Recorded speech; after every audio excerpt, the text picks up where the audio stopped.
সেই খারাপ একটা দিন, যে দিনটাই কিন্তু সকাল থেকে রাত্রি 10টা পর্যন্ত আমার বেশ মজা করে দিনটা কেটেছিল, কিন্তু 10:30 11টার দিকে এতটা পরিমাণে খারাপ খবর শুনবো সত্যি কল্পনাতেও ভাবতে পারিনি। ভিডিও টাইটেল, থাম্বনেল, ইন্ট্রো দেখে একটু হলেও কিন্তু তোমরা বুঝতে পেরেছো আজকের ভিডিওটা কি হতে চলেছে। আজকের ভিডিওটা কিন্তু সম্পূর্ণ অন্য রকমের একটা ভিডিও। শর্ট ভিডিওতে কিন্তু আমি তোমাদের সঙ্গে শেয়ার করেছিলাম হঠাৎ করেই কিন্তু আমার ভাইয়ের একটা অপারেশন করতে হচ্ছে। তো কী কারণে অপারেশন করতে হয়েছে বা হঠাৎ করে কি এমন ঘটলো যার কারণে ভাইয়ের এত বড় অপারেশন করতে হলো, সবটাই কিন্তু তোমাদের সঙ্গে এই ভিডিওতে শেয়ার করব।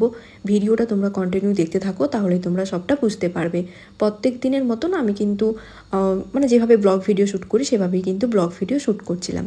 ঘুম থেকে উঠেছিলাম 6:30টার দিকে। তো ঘুম থেকে উঠে মুখ টুক ধুয়ে এখন এই যে কাজকর্ম যা যা থাকে সকালবেলাতে সেগুলোই কিন্তু এক এক করে করতে শুরু করে দিয়েছি। আর তোমাদের সঙ্গে তো অনেক ব্লগেই শেয়ার করেছি সকালবেলাতে কিন্তু আমার কাজকর্ম খুব একটা বেশি থাকে না। তো কাজকর্ম বলতে জামা কাপড়গুলো একটুখানি রোদে দেওয়া, রুম ঝাড় দেওয়া আর জিনিসপত্রগুলো একটুখানি গুছিয়ে রাখা। আর বর কিন্তু এসছিল, তারপরে কিন্তু ও চলে গেছে আবারও কাজে। তো কি জানি কতক্ষণে আসবে। আর ওকে কিন্তু আমি বলেছি আজকে না ডিম পাউরুটির টোস্ট খেতে ইচ্ছে করছে, তুমি একটুখানি পাউরুটি নিয়ে আসবে। তো দেখা যাক এখন পাউরুটি নিয়ে আসে কি নিয়ে আসে না। বরের কয়েকটা ড্রেস ছিল সেগুলোই কিন্তু বাইরে শুকোতে দিয়ে চলে এলাম, আর পর্দাগুলো একটুখানি সরিয়ে দিলাম। আর আমি কিন্তু সবসময়ের জন্য কাঠের দরজাটা খুলে রাখি, নেটের দরজাটা লাগিয়ে রাখি, আর পর্দাটা কিন্তু যেমনটা তোমরা দেখতে পেলে সেভাবেই কিন্তু একটুখানি চাপানো থাকে। তো যাই হোক, সমস্ত কিছু কাজকর্ম কমপ্লিট করে ব্রাশ টাশ করে ফ্রেশ ট্রেশ হয়ে চলে এসছি এখন রান্নার ঘরে। আর সকালবেলাতে বর যখন এসছিল রুমে তখন কিন্তু দুধ নিয়ে এসেছিলো। তো দুধটা এখন এই যে গরম করতে বসিয়ে দিয়েছি। আর যেহেতু ওকে বলেছিলাম পাউরুটি নিয়ে আসার জন্য, তো পাউরুটি নিয়ে আসবে কি নিয়ে আসবে না আমি তো জানি না, তবু আমি ভাবলাম যে চলো পেঁয়াজটা একটুখানি কেটে রাখি। তো ওই কারণে কিন্তু পেঁয়াজটা এখন এই যে কাটতে শুরু করে দিয়েছি। সাইডে তোমরা দেখতেই পাচ্ছ ডিমগুলোকেও কিন্তু রেখে দিয়েছি।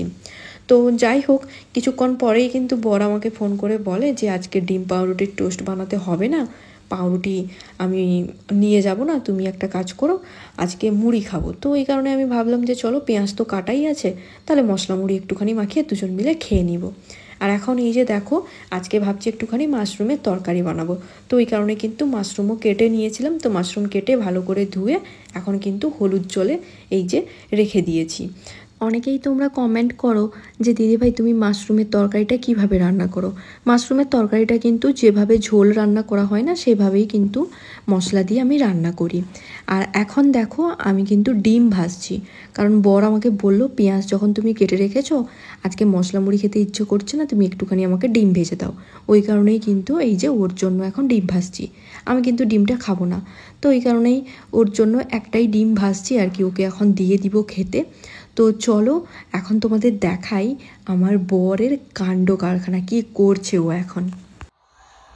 সকালের খাওয়া দাওয়া কমপ্লিট। এখন এই যে আমার বর ভালো করে ফ্যানটাকে পরিষ্কার করছে। বেশ অনেকদিন হয়ে গেছে ফ্যান পরিষ্কার করা হয়নি, পুরো একদম নোংরা জমে কি হয়েছে তোমরা দেখতেই পাচ্ছ। এই যে দেখো, ওই কারণে ও এখন একটুখানি পরিষ্কার করে দিচ্ছে। মুখ দেখো, আর এই প্লাজোটা এই যে দেখো কি অবস্থা করেছে ইঁদুর। এটা কিন্তু নতুন প্লাজো, একবার মতন করেছিলাম। ঠিক আছে করে দিব, কোনো চাপ নেই। দুর্গাপুজো আসছে সামনে, বাড়িও যাব, ওই কারণে বরটাকে একটুখানি সাজাবো, তাই না? কেমন একটা হয়ে গেছে এই যে দেখো, পুরো চেঞ্জ, কালো কালো হয়ে গেছে সে। তো এখন রেডি হয়েছি, যাব ব্যাংকে, দরকার আছে। দরকার বলতে আগের মাসের পেমেন্ট চেক করাই হয়নি, তো পেমেন্ট চেক করতে যাব। আর সবজিপাতি টুকটাক যদি ভালো লাগে কিছু তাহলে নিয়ে আসবো। চলো উঠো, এটা শুয়েই আছে, এসে আমাকে আবার রান্না বান্না সব কিছু করতে হবে। উঠো উঠো উঠো উঠো উঠো। পতিদেব শান্ত শিষ্ট, শুধু একটুখানি ল্যাজ নাই, ল্যাজ বিশিষ্ট নিজেই বলে দিল, শুধু একটুখানি গেম খেলেই যা। চলো উঠ যাও বি, ওঠো।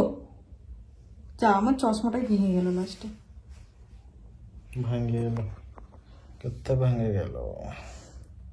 তো এই যে রেডি যাওয়ার জন্য, আজকে আমি হেলমেট পরে যাচ্ছি না, যেহেতু এখান থেকে এইটুকু যাবো ওই কারণে। হ্যাঁ কি বলছে, কি পাগলের মতন বক বক। চলো বেরিয়ে যাও, না বসে পড়বো, ধরো ধরো। পেমেন্ট চেক করার পরে আমরা দুজন মিলে কিন্তু গেছিলাম সবজি দোকানে। সবজির মধ্যে আলু, পেঁয়াজ, আদা, রসুন এই কটা জিনিসই কিন্তু ছিল না, সেগুলোই কিন্তু নিয়ে এসেছিলাম। তো এই যে দেখো, এখন রুমে এসে রান্নাঘরে রান্নাবান্নার জন্য যা যা লাগবে সেগুলোই কিন্তু কাটতে শুরু করে দিয়েছি। মাশরুম তো আমি কেটে রেখেই গেছিলাম, এখন বাদবাকি যে সবজির তরকারি বানাবো সেগুলোই কিন্তু এক এক করে কেটে নিচ্ছি। বর কিন্তু এখন বসছে গেম খেলতে নয়, এখন কিন্তু ফানি ভিডিওগুলো দেখতে পছন্দ করে, ওগুলোই কিন্তু ও এখন দেখছে। আর আমি এই যে রান্নাবান্নার সমস্ত কিছু রেডি করছি আর কি। তো আলু কেটে নিচ্ছি, আলু আর ঢ্যাঁড়স একটুখানি ভাজবো বেশি করে পেঁয়াজ দিয়ে, এটা খেতে কিন্তু বেশ ভালো লাগে। আর তোমাদের দাদাভাইরও কিন্তু ভীষণ পছন্দের, ওই কারণে কিন্তু আলুগুলো এখন কেটে নিচ্ছি। আগে জানো তো আমি একদমই ছুরিতে কোনো কিছু কাটতেই পারতাম না, কিন্তু এখন ছুরিতে সবজিপাতি কাটতে কাটতে একটা অভ্যেসে পরিণত হয়ে গেছে। তবুও কিন্তু আমার কাছে বঁটি আছে, যখন প্রয়োজন হয় তখন কিন্তু বঁটিতেও আবার সবজিপাতি কাটি আর কি। তো যাই হোক, এই যে রান্নাবান্না আমার কিন্তু এখন শুরু হয়ে গেছে। আমি একটা শর্ট ভিডিও আপলোড করেছি যেখানটায় তোমরা দেখেইছো যে আমার ভাই ও নার্সিংহোমে ভর্তি আছে। তো কেন, কি কারণে, কি হয়েছে কোনটাই তোমাদের সঙ্গে শেয়ার করা হয়নি, বা হঠাৎ করে আমার ভাইয়ের কি এমন হলো যে এত বড় একটা অপারেশন করতে হলো। বেশ কয়েকদিন আগে, বলতে গেলে প্রায় 2 মাস মতন আগে, আমার ভাই কিন্তু একটা বাইক কেনে, নতুন বাইক। আর আমার ভাই কিন্তু বাইক চালানো বলো, স্কুটি চালানো বলো, মোটামুটি সব কিছুই কিন্তু পারে। তোমরা যারা আমার রেগুলার ভিডিও দেখো ভালো করেই জানো, ওর সঙ্গেই কিন্তু আমি এদিকে ওদিকে যেতাম স্কুটিতে করে। আমি কিন্তু শ্বশুরবাড়ি যখন যেতাম ওই আমাকে ছাড়তে যেত, আবার ধরো বর যখন কাজে চলে যাচ্ছে ওই কিন্তু আমাকে আবার নিয়ে আসতো। তো কি হয়েছে, রাতের বেলাতে আমার একটা মাসির ছেলেকে ওর বাড়িতে ছাড়তে গেছিলো। তো ওকে ছেড়ে দিয়ে যখন বাড়ি ফিরছিল তখনই কিন্তু ও হঠাৎ করেই একটা জায়গায় পড়ে যায়, আপনা আপনি পড়ে যায়, নিজে থেকেই পড়ে যায়।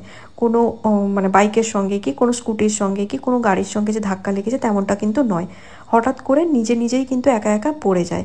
তো পড়ে গিয়ে ওর বিভিন্ন জায়গায় কেটে গেছে, তাছাড়া হাতের 2টো আঙুল কিন্তু ভেঙে গেছে, এমনভাবে ভেঙে গেছে ওটা কিন্তু প্লাস্টার করলে হবে না, অপারেশন করে পাত ঢুকিয়ে ঠিকঠাক করতে হবে।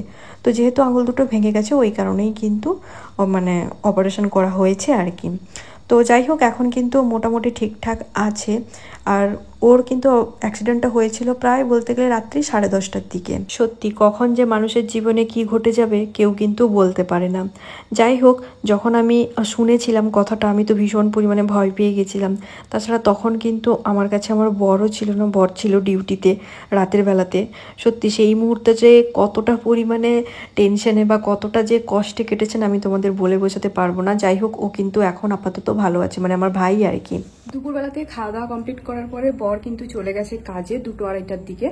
আর এখন কিন্তু বাজে প্রায় বলতে গেলে 5:30 মতন। বিকেলে টুকটাক কাজকর্ম যা যা থাকে সমস্ত কিছু কমপ্লিট। এই যে বসে পড়েছি এখন ফল খেতে। তো ফলের মধ্যে আজকে কিন্তু খাচ্ছি আপেল, এই যে দেখো। আর বর বলেছে আজকে মাছ নিয়ে আসবে, তো দেখি কি মাছ নিয়ে আসে তোমাদের সঙ্গেও শেয়ার করব। তো চলো এখন ফলটা খেয়ে নিই, পরে কথা হচ্ছে আবার। এসছে বর, আর আজকে কিন্তু মাছ বলতে ও নিয়ে এসছে এই যে দেখো পাঙাশ মাছ। তো মাছগুলোকে এখন ভালো করে ধুয়ে নুন হলুদ মাছে ভাজতে শুরু করে দিয়েছি এই যে। আর ওই সাইডে কিন্তু সিমাই বানিয়েছি, সিমাই কিন্তু আছে। তো চলো মাছগুলো এক এক করে ভেজে দিই, ভয় লাগে এই মাছগুলো ভাজতে, যেহেতু প্রথম পরিমাণে তেল চিটকায় তো ওই কারণে। এই যে দেখো মাছের পিসগুলো আজকে বেশ বড় বড় বানিয়ে নিয়ে এসছে। আর ওই গাছে এখন ছেড়ে দিচ্ছি বাবা।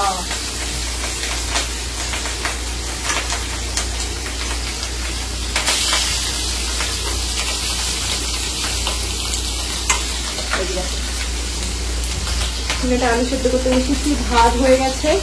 তো চলো পরে কথা হচ্ছে, রান্না বান্নাটা চটজলদি করে নিই, কারণ খেয়ে দিয়েও আবার যাবে কাজে। বাড়িতে যখন কারোর কোনো কিছু হয় সেটা যখন জানতে পারি সত্যি একদমই কিন্তু কোয়ার্টারে মন টিকাতে পারি না। যখনই শুনেছি যে ভাইয়ের এরকম একটা অ্যাক্সিডেন্ট হয়েছে, হাতের আঙুল ভেঙে গেছে, ভাইয়ের কিন্তু বাম হাতের 2টো আঙুল ভেঙে গেছে, তো তখন থেকেই না কেমন কেমন একটা লাগছিল, আর ভীষণ পরিমাণে খারাপ লাগছিল। আর বারবার মনে হচ্ছিল এক ছুটে চলে যাই বাড়িতে, কিন্তু কিছু করার নেই। এমন একটা জীবন কাটাচ্ছি কি আর বলবো। যখন ফ্যামিলির সঙ্গে থাকবো তখন বরের সঙ্গে থাকতে পারবো না, আর যখন বরের সঙ্গে থাকবো তখন ফ্যামিলি থেকে অনেকটা দূরে থাকবো।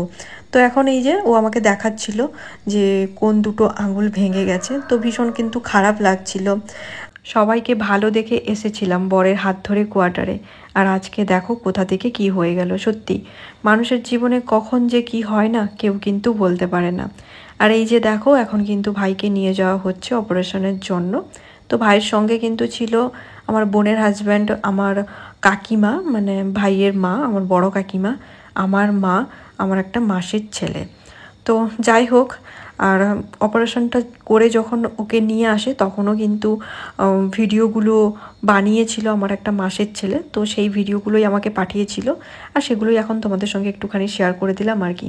অপারেশন কিন্তু ভালোভাবে হয়ে গেছে আর ও কিন্তু এখন ভালো আছে। বাদবাকি সমস্ত কিছু আমি পরের ব্লগে তোমাদের সঙ্গে শেয়ার করব। তো চলো আজকের মতন টাটা, পরে তখন দেখা হচ্ছে নতুন কোনো একটা ব্লগে। টাটা সবাইকে।